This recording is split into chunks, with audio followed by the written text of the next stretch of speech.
Nah, dalam konteks ini ternyata kan saya orang birokrat ya, saya dari Pemda, ternyata sama di Pemda juga demikian. Jadi ada gejala tentang intoleransi yang waktu itu saya masuk ke Provalio. Jadi kami dari Pemda pun merasakan kegalauan yang sama. Nah, poin dari intoleransi tadi kemudian ternyata diperkuat atau dikonfirmasi oleh berikutnya. Ini keluar. Next.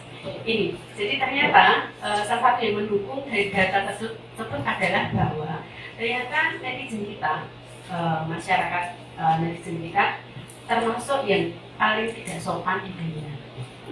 Yang di penelitian ini sebenarnya oleh Microsoft ini tahun 2019 jadi sebenarnya itu paling tidak sopan di Asia, tapi kemudian menjadi didramatisir begitu. Tapi poinnya adalah bahwa data ini mendukung dari apa yang sudah saya sampaikan di slide pertama tadi, bahwa ketika antara dua kelompok pendukung ini bisa jadi menjadi masalah di depannya. Mbak mundur lagi, Mbak. Nah, sebenarnya saya mencoba untuk menghindari menjelaskan tentang kotak itu sendiri, karena itu bukan kompeten saya. Nanti dokter ini bisa menambahkan, tapi gambar ini dok, benar ya?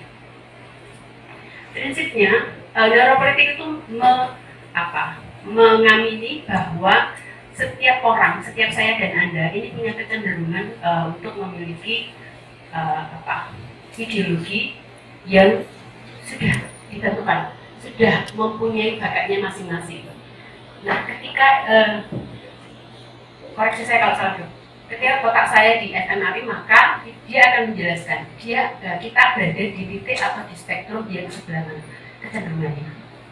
Tapi konteks dua jenis kotak biru dan merah ini dilakukan risetnya lebih banyak di Amerika. Karenanya saya tidak berani untuk ansih begitu ya menjelaskan ini di dalam konteks Indonesia.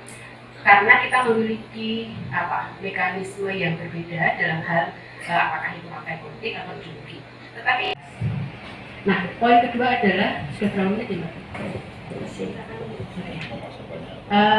Berikutnya saya yang keempat sama. Kalau teman dibela mati-matian, kalau musuh bisa dibunuh. Moral juga demikian. Pilihan moral dan pilihan politik itu sama.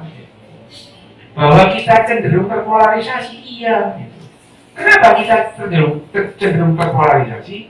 Karena dalam waktu kira-kira 340 ribu tahun, manusia itu kenalnya itu kalau enggak iya ya enggak. Ya, yes or not gitu. Kalau enggak laki-laki ya perempuan. Itu pikirannya manusia. Padahal sebenarnya kita ya tidak laki-laki, tidak perempuan. Laki-laki perempuan itu spektrum sebenarnya. Makanya saya mengusulkan sebenarnya jenis kelamin itu di KTP itu nggak ditulis, digambar, biar jelas gitu kan. Biar jelas gitu ya, digambar. Kalau mau, kalau enggak ya karena laki-laki dan perempuan itu juga nggak dikotomi gitu. Tidak dikotomi. Misalnya laki-laki perempuan itu disebut sebagai misalnya kalau ada kodel gandulnya jelas itu laki-laki, belum tentu gitu ya. Itu ada jenis kelamin primer, ada jenis kelamin sekunder gitu ya. Tanda-tanda kelamin primer, ada tanda-tanda kelamin sekunder. Tapi itu juga tidak sama. Secara genetik, secara genetik itu XY tidak selalu laki-laki, XX tidak selalu perempuan. Pelajaran SMA itu menyesatkan, kalau XY itu laki-laki, XX itu perempuan. Pelajaran kita itu menyesatkan itu sejak bayi dan disesatkan oleh pelajaran kita tiap hari. Nah, buku neuropolitik ini, Mbak Ria ini mencoba menulis bagaimana otak kita itu memilih, gitu ya, menentukan. Tapi buku ini, sekali lagi buku ini berat, gitu ya. Tapi kalau bisa mencerna buku ini, berarti IQ sampai di atas 100. Benar. Sampai bisa menikmati buku ini berarti IQ sampai di atas 100. Tapi kalau nggak bisa menikmati, ya sudah, nggak usah membaca. Belajar tenaga dalam aja. Itu bisa menghasilkan. Oh iya. menghasilkan orang yang sakit, datangin sampai minta disembuhkan. Gitu. Kalau sampai baca tenaga dalam. Makanya tenaga dalam itu dulu tahun 80-an, wah di sini juga di Jogja itu, wah ada Satria Nusantara, wah banyak itu latihan di luar. Itu sekarang kemana saja? Mana itu orang yang dulu ada apa? Itu. Kalau dikumpulkan kan bisa membuatkan pembangkit listrik tenaga dalam. Kalau tenaga dalam itu ada, gitu ya. Tapi ya kita tidak pernah belajar dari fakta. Kita ini cenderung mengulang sejarah. Nah, neuropolitik dan social decision making ini bagaimana otak kita itu memilih sesuatu. Misalnya, itu pilihan politik kita itu terbatas. Pilihan politik kita itu terbatas. Memang ada neuroplasticity, tapi neuroplasticity itu sangat terbatas. Bahwa seseorang itu dilatih itu bisa, tapi kecenderungannya tidak akan hilang. Contoh kan gampang. Jepang itu seperti itu karena latihan sejak kecil. Secara kultur individual gitu, orang Jepang itu hampir sama dengan orang Indonesia. Intoleran. Orang Jepang itu intoleran pada dasarnya. Tapi mereka dari kecil itu dilatih untuk menghilangkan sifat intoleransi. Dilatih dari kecil itu dipaksa melupakan kecenderungan orang Jepang yang intoleran. Kalau nggak percaya ya, ini ada film baru di Disney Plus itu. Shogun itu tulisannya James Carville gitu ya. Itu sudah pernah di miniserikan tahun 1980. Yang ini lebih Jepang, rasanya lebih Jepang. Ya, di situ ada Hiroyuki Sanada itu. Ini lebih Jepang kan? Kelihatan banget bahwa orang Jepang itu sangat intoleran. Ya, sampai perang dunia. Untungnya mereka kalah perang dunia. Untung aja, kalau enggak itu mereka orang Jepang itu kalah. Terus kemudian mereka mengembangkan pelatihan dan pendidikan anak untuk melupakan itu yang namanya intoleransi. Itu dilupakan. Mereka seolah-olah lupa. Tapi pada satu titik, kalau kesenggol, sana orang Jepang ini. Bahkan mantan Perdana Menteri itu ditembak loh. Ini kalau selalu ada orang yang ekstrem gini itu ada. Tidak bisa menjadi ukuran, hanya saja masyarakat atau individual yang sangat intoleran dilatih dan diasuh sejak kecil bisa melupakan intoleransinya.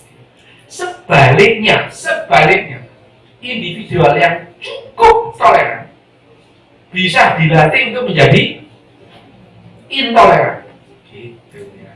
Yang terjadi di Eropa itu sekarang gagap mereka menghadapi intoleransi. Nah, sehingga sekarang itu muncul ultranasionalis kanan yang sudah lama tidak ada itu di Eropa, itu sekarang muncul itu. Nah, orang tua beliau itu sosiologi ya, Sob ya. Ya. Tapi maksudnya kok enggak? Tunggu dulu, belum. Jadi hubungan saya sama berikutnya perlu dilakukan maksudnya.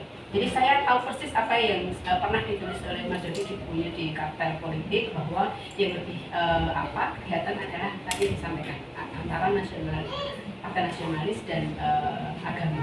Nah, itu pula yang tadi saya sudah sampaikan di awal bahwa saya termasuk orang yang peduli dengan bottlenecks gitu. Jadi setelah heboh kita diskusikan, jadi apa yang harus dilakukan? Jadi tetap harus ada kajian dan penelitian yang ini malah surat-suratan mana? Terkait dengan apa yang disampaikan Mas Dodi. Kebetulan dan Pilar Institut ini agak bisa mencarikan jalannya, kira-kira begitu. Mungkin itu, tapi sekali lagi apa yang didiskusikan ini semoga bermanfaat dan pasti ada sesuatu yang bisa kita lakukan selanjutnya. Terima kasih Nia. Baik, Dogas, tapi nanti tetap di podium karena kita menyelenggarakan tanda tangan. Baik, jadi harapan kami bahwa ketika masyarakat mengetahui dasar dari ilmu neuroscience ini, kemudian kedepannya masyarakat maupun pemerintah bisa menyelenggarakan atau membuat kebijakan yang lebih relevan.